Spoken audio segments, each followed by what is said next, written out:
je suis très choquée par le fait qu'on envisage de mettre l'armée. Vous savez pourquoi? Parce que l'armée, elle est contre un ennemi. Elle est contre les terroristes qui sont des ennemis. Voilà. On ne met pas l'armée face au peuple français. On ne le fait pas. Voilà, c'est aussi simple que cela. Et surtout quand on a les moyens de faire autrement. Maintenant, on était venu là pour parler de réconciliation. Moi, je vais vous dire ce que je pense.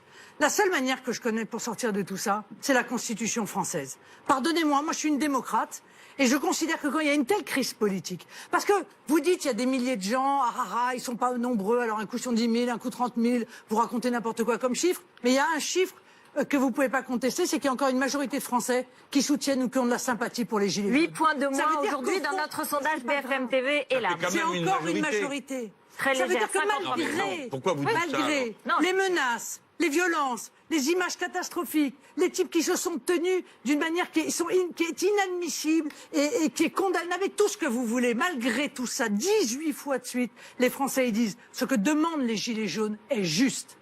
Alors, le seul moyen, M. Guérini, et je l'ai dit au président de la République, il faut opérer une dissolution de l'Assemblée.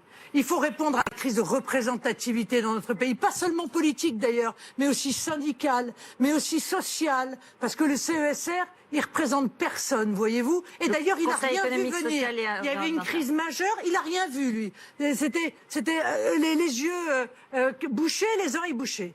Il y a une crise de représentativité. Si on n'y répond pas démocratiquement, par le vote, alors il peut y avoir des dérives qui seront des dérives graves.